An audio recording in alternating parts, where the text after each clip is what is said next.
Oi, gente, tudo bem? Bom, hoje a gente vai falar um pouquinho sobre um outro componente importantíssimo da nossa célula, né? Então, eu já fiz os vídeos, né, sobre proteínas, carboidratos e ácidos nucleicos, que são componentes essenciais, né, para o nosso corpo. E se você não assistiu, então dá uma olhada lá, porque os vídeos estão super curtinhos e bem fáceis de entender, tá? Mas, além desses componentes, né, que a gente tem, fora a água e sais minerais, existe um outro tipo de componente importantíssimo para a nossa célula, que são os lipídios, tá? Os lipídios, gente, eles também são componentes importantíssimos para o bom funcionamento do nosso corpo.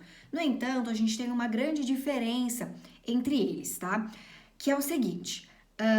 Tanto as proteínas, como os carboidratos, como os ácidos nucleicos, eles são, né, formados pela união de algumas unidades básicas. Então, por exemplo, no caso das proteínas, a gente tem aminoácidos que unidos formam as proteínas.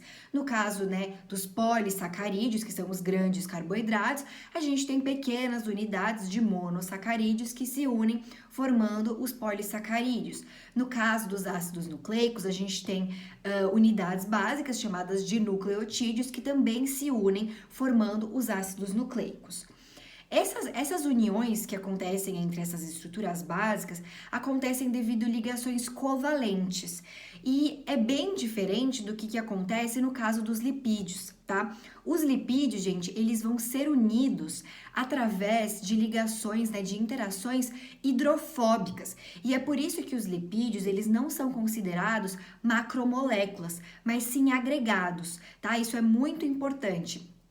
Aqueles componentes que se unem, né, através de ligações covalentes, são chamados de macromoléculas. E é diferente dos lipídios que, por interagirem, né, por interações hidrofóbicas, formam agregados e não macromoléculas, tá? Outra coisa muito importante dos lipídios, tá? A maioria deles, tá, são formados por ácidos graxos, que são longas cadeias de carbono.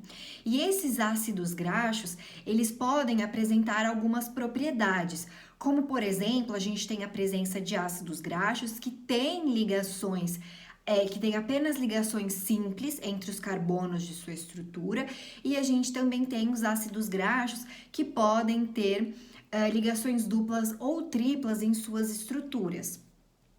E isso acarreta em algumas propriedades diferentes. Por exemplo, quando a gente tem ligações duplas ou triplas, a gente tem a presença de insaturações. Tá? Essa presença de ligações duplas ou triplas é chamada de insaturações. E essas insaturações, por exemplo, elas acabam aumentando a fluidez daquele componente. E aí é por isso que existe, por exemplo, a gordura líquida e a gordura sólida, tá? Que é o caso, por exemplo, quando a gente tem o óleo, por exemplo, o óleo é uma gordura líquida. Por quê? Porque ele é formado por ligações, por apenas ligações duplas ou triplas em sua molécula, né? Então ele tem a presença desse tipo de ligação e aí você acaba tendo uma maior fluidez naquele componente. É diferente, por exemplo, de gorduras sólidas. Essas gorduras sólidas a gente tem né, assim, a gente tem a presença dessa gordura sólida através de ácidos graxos com apenas ligações simples. Quando a gente tem apenas ligações simples entre os carbonos dos ácidos graxos, a gente vai ter componentes menos fluidos, tá? Componentes muito mais compactados. E é por isso que a gente tem, por exemplo, a presença de gorduras sólidas e gorduras líquidas. Essa diferença, tá? Essa diferença que acontece na consistência desses dois componentes é devido à presença ou não de ligações duplas e triplas entre os carbonos na estrutura dos ácidos graxos, tá? Então, esses ácidos graxos são estruturas, né, são longas cadeias de carbono que formam a grande maioria dos lipídios. Outra característica muito importante dos lipídios, gente, é a questão de que a grande maioria são hidrofóbicos, tá? Como eu mencionei, né, a gente tem eles são unidos por interações hidrofóbicas e a grande maioria dos lipídios são hidrofóbicos. E o conceito de hidrofóbicos e hidrofílicos tem que estar muito claro, tá? É um conceito que é bastante cobrado e ele é muito recorrente no vestibular. Quando a gente está falando de componentes, né, ou de moléculas apolares, estamos nos referindo a componentes que não interagem com a água, né? O próprio nome já diz. Hidrofobia, né? Medo de água. Então, são componentes que não conseguem interagir com a água. É diferente, por exemplo, de componentes hidrofílicos que acabam conseguindo, né, interagir e se relacionar com a água. Tudo bem? Um outro conceito muito importante é a questão de moléculas anfipáticas, tá? Moléculas anfipáticas são aquelas que apresentam tanto regiões polares como regiões apolares. Então, as moléculas anfipáticas, elas conseguem interagir tanto com a água e tanto com outras substâncias que não interagem com a água. E é o caso, por exemplo, de um lipídio muito importante. Um lipídio importantíssimo que está presente na nossa membrana plasmática são os fosfolipídios. Os fosfolipídios, então, eles têm essa função estrutural, tá? Eles são produzidos em uma organela do nosso organismo.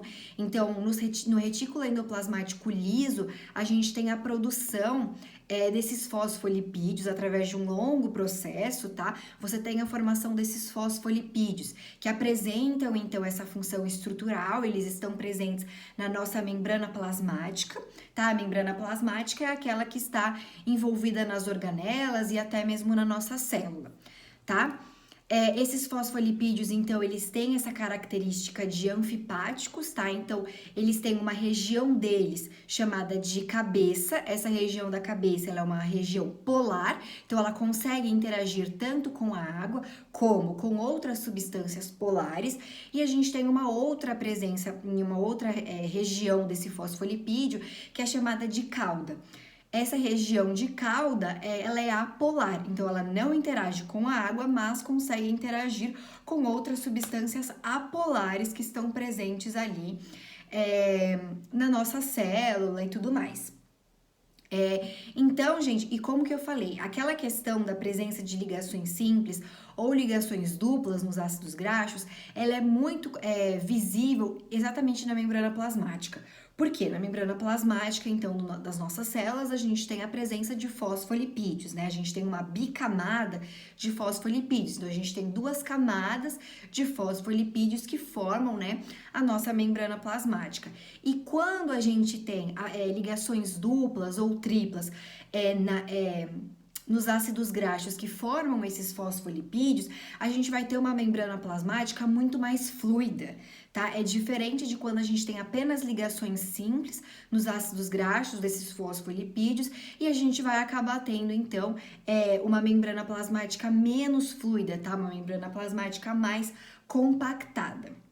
Um outro lipídio importantíssimo das nossas células são os triglicerídeos, tá? Os triglicerídeos, eles são a principal fonte de armazenamento de energia, tá? Do nosso corpo, então é a principal fonte energética de lipídios do nosso corpo e eles estão armazenados nos nossos tecidos adiposos, tá? Outro lipídio que é muito importante é o colesterol, tá? O colesterol, ele é exclusivamente animal, a gente não tem o colesterol em células vegetais ou células bacterianas, ele está presente apenas nas células animais, tá? Que são células eucariontes, no entanto, as células animais. Esse colesterol, ele tem duas funções muito importantes, então ele é um precursor de hormônios, então ele é como se fosse o ativador, né, aquele que inicia esses hormônios do nosso corpo. E a gente também tem uma outra função dele, que é a função estrutural. Na nossa membrana plasmática, né, como eu falei, a gente tem os fosfolipídios. No meio desses fosfolipídios, a gente tem a presença dessas moléculas de colesterol.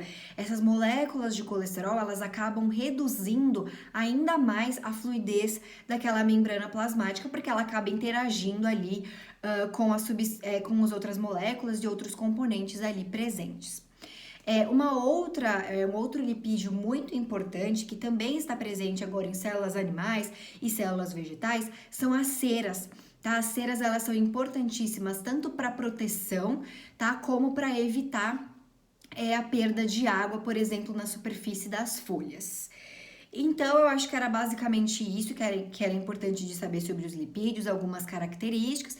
Então, é que eles são formados por ácidos graxos, eles são agregados e não macromoléculas, tá? Porque eles interagem por interações hidrofóbicas, a grande maioria deles são hidrofóbicos, que não conseguem interagir com a água, mas a gente tem os fosfolipídios, que são essas moléculas anfipáticas, que conseguem interagir tanto com a água como com substâncias apolares, tá? E saber os outros principais tipos, pelo menos saber essas características que eu mencionei, saber da existência deles, eu acho que já é o essencial. Mas o principal lipídio mesmo são os fosfolipídios. Eles vão aparecer aí em muitos assuntos, tanto da biologia como da química, então eles são muito importantes sempre de ter um pouquinho dessa noção do que são os fosfolipídios, qual a importância deles e do que eles são formados. Tudo bem? Então é isso, eu espero que vocês tenham gostado desse vídeo e até a próxima!